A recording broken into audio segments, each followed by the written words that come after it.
베이사이드 장로교회 순모임 교재. 저자 이종식 목사. 제167과. 주의 말씀은 고난 중의 위로라. 시편 119편 49절부터 65절까지 말씀입니다. 주의 종에게 하신 말씀을 기억하소서. 주께서 내게 소망을 가지게 하셨나이다. 이 말씀은 나의 고난 중의 위로라. 주의 말씀이 나를 살리셨기 때문이니이다.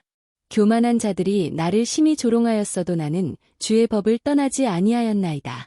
여호와여, 주의 옛 규례들을 내가 기억하고 스스로 위로하였나이다. 주의 율법을 버린 악인들로 말미암아 내가 맹렬한 분노에 사로잡혔나이다. 내가 나그네 된 집에서 주의 율례들이 나의 노래가 되었나이다.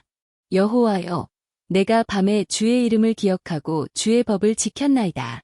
내 소유는 이것이니 곧 주의 법도들을 지킨 것이니이다.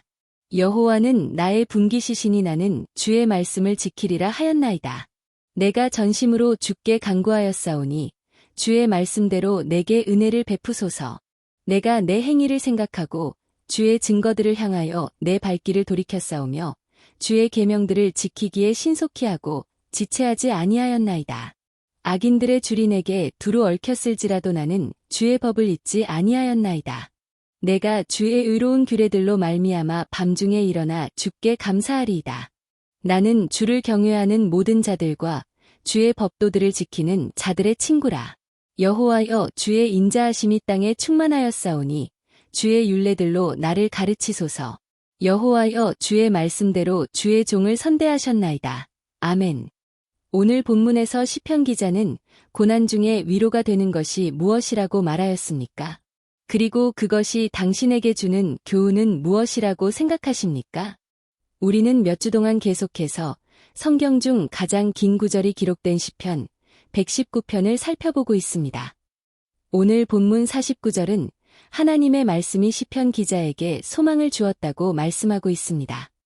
그런데 50절은 특별히 자신이 고난 중에 있을 때 하나님의 말씀이 위로가 되었다고 말씀하고 있습니다. 믿는 자라면 이 말씀을 누구나 이해하고 동의할 줄로 믿습니다. 특별히 팬데믹을 통과하는 중에 우리는 하나님의 말씀이 없었다면 어떻게 살아갈 수 있었을까를 고백하는 말을 많이 들었을 것입니다. 그 이유는 어려운 가운데서도 하나님의 말씀이 우리에게 용기를 주시고 소망을 주고 있기 때문입니다. 로마서 8장 28절은 하나님을 사랑하는 자, 곧 그 뜻대로 부르심을 입은 자들에게는 모든 것이 합력하여 선을 이룬다고 말씀하고 있습니다. 우리가 이 말씀을 믿는다면 팬데믹 같은 일도 합력하여 선을 이루고 있다고 믿으며 소망 중에 살아갈 수 있기 때문입니다. 성도님들, 우리에게 이런 말씀이 주어지지 않았다면 어떻게 이렇게 혼란스러운 환경에서 소망을 갖고 살아갈 수 있겠습니까? 우리는 그 어떤 안 좋은 형편에 있는 분들에게도 이 말씀을 통해 위로할 수 있습니다. 오랫동안 법적인 문제로 시달리며 자신의 미래는 어떻게 될 것 같냐고 묻는 분에게도 이 말씀은 위로가 됩니다. 또한 사업이나 건강이나 자녀 때문에 어려움을 당하는 분들에게도 이 말씀은 위로가 됩니다. 그 이유는 그 말씀은 하나님의 약속이고 사실이기 때문입니다. 반드시 하나님의 말씀을 믿는 자에게 그대로 하나님의 선하신 뜻이 이루어질 것을 믿습니다. 오늘 본문 56절은 내 소유는 이것이니 곧 주의 법도들을 지킨 것이니이다. 라고 말씀하고 있습니다. 그 뜻은 우리가 주의 법을 따라 믿음으로 살아갈 때에 그대로 되기 때문에 나의 소유가 된다는 말입니다. 그러나 이렇게 사는 것이 쉽지 않습니다. 우리의 눈으로 보는 것이 우리를 믿음에서 벗어나게 하기 때문입니다. 그 이유는 인간은 눈에 보이는 것 때문에 보이지 않는 영적인 하나님의 약속을 의심하게 될 때가 많기 때문입니다. 그러나 그러한 때에도 우리는 나의 눈으로 보는 것보다 보이지 않는 하나님의 약속을 믿고 살아야 합니다. 그래야 우리는 이 세상에서 실패하지 않고 살아가게 됩니다. 누군가 케네디 대통령의 아들인 존 F.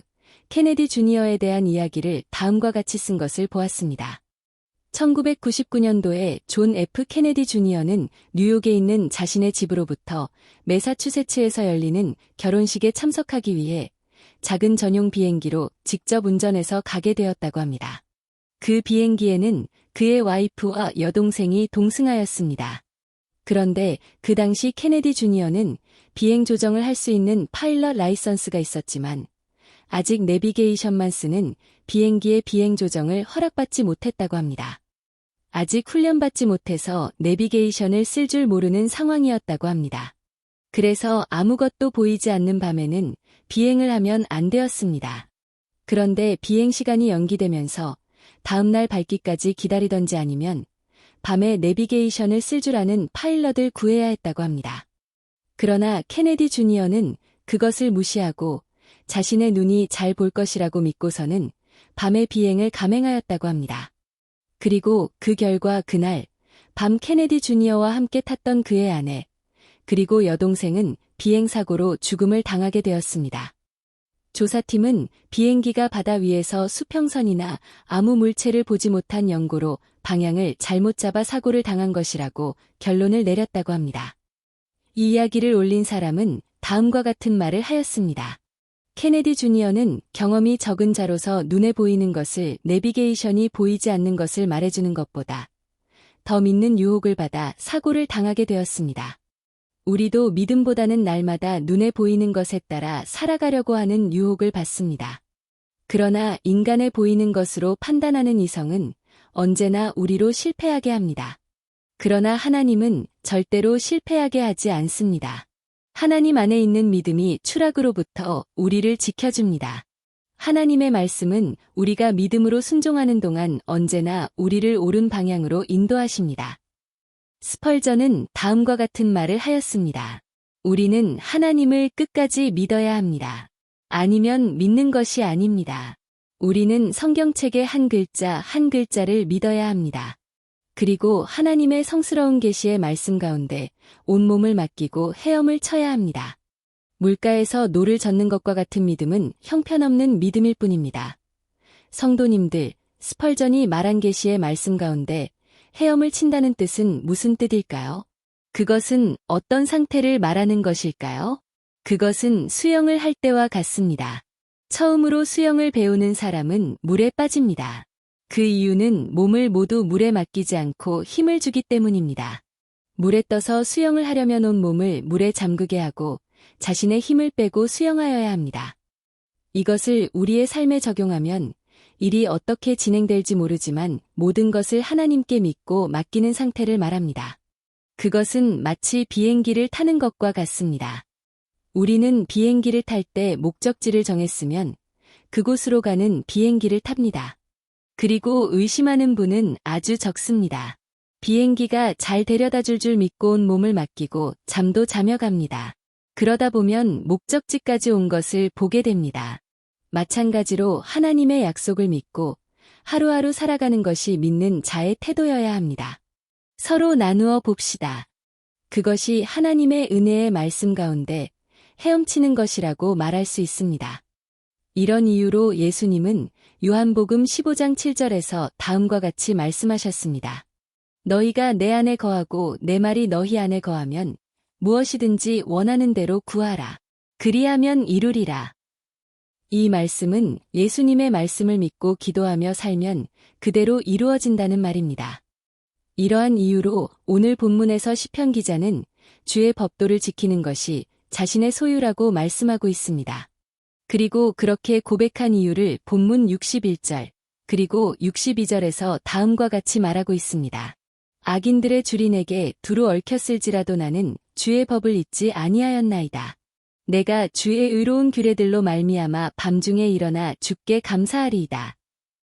이 말씀의 의미는 주님의 법을 따를 때에 그것이 모든 문제들을 없애고 필요를 채우는 것을 보며 감사하게 되었다는 것입니다. 저는 지난 목회를 돌아보며 감사하는 것이 있습니다. 그것은 개척 시작 전에 기도할 때에 말씀대로 하면 된다는 확신을 주셔서 그대로 실행하며 살게 된 것입니다. 주님이 약속하신 대로 그대로 목회 가운데 이루어 주셨기 때문입니다. 오늘 이 시간 우리도 주님이 주신 말씀대로 된다는 것을 확신하며 살기를 주님의 이름으로 축원합니다. 당신은 보이는 현실보다 말씀을 따라 살아서 말씀대로 된 경험이 있습니까? 그것을 서로 나누어 봅시다. 오늘의 말씀을 통하여 새롭게 느낀 점과 결단하는 발을